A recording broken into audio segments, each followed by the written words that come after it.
Picture this. You walk into a room, and for the first time, you don't care. Not in the careless way that hides fear, but in the grounded, almost dangerous way that comes from true self-possession. You look around, and something shifts. People feel it.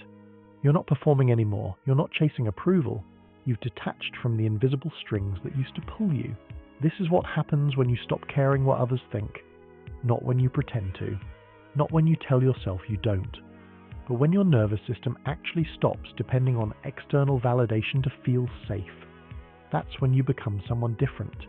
Someone rare. Because here's the truth most people never face. You've been trained, psychologically, socially, biologically, to seek belonging at all costs. Approval used to mean survival. Rejection meant death. Your brain hasn't evolved past that yet. So every time you hesitate to speak your truth, every time you play smaller than you are, it's not weakness, it's conditioning. But once you see that, the spell breaks. They taught you that caring too much makes you human. They never told you that it also makes you controllable. Let's go deeper. The frame of value. When you care what others think, you hand them the frame of value. You let them decide what's cool, what's worthy, what's enough. You become a mirror instead of a source. But when you stop caring, you reclaim the frame. People now measure themselves against you. Because the human mind is wired to follow certainty, and certainty only comes from internal validation. Not noise, not likes, not compliments. Watch what happens next. Social gravity reverses. The same people who ignored you start leaning in. Your silence becomes magnetic. Because nothing is more attractive, psychologically or energetically, than someone who doesn't need the room to agree with them. Self-validation. Most people think confidence means believing you're the best. It doesn't. Confidence is neutrality. It's the absence of inner noise. When you stop needing people to confirm your worth, you can finally see them clearly. You're no longer performing, you're perceiving. And that's when you become dangerous in the best possible way. You start to notice how much of human communication is fear disguised as politeness. How most relationships are negotiations for validation. You stop playing those games. And it unnerves people because they can't use guilt or praise to steer you anymore. They can only meet you, or leave, the social mirror. Here's the paradox. When you stop caring what others think, you actually connect deeper. Because now your presence is authentic. You're not adjusting your tone, your interests, or your energy to fit someone else's expectation. You're real, and people crave that more than anything. They sense the truth in your stillness.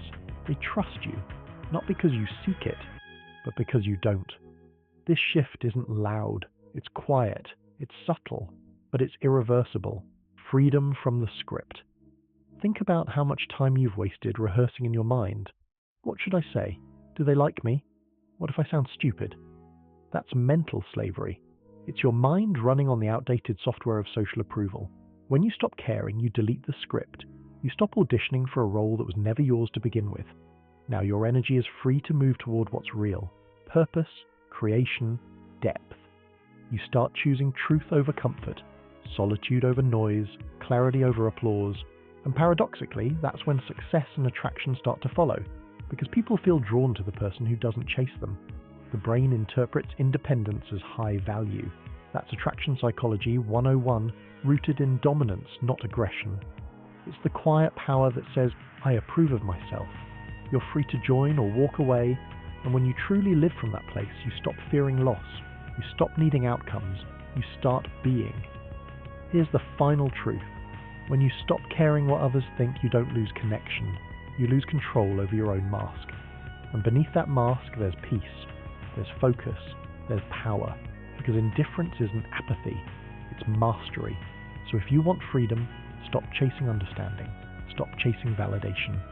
Let the world misunderstand you. Let them judge. Let them talk.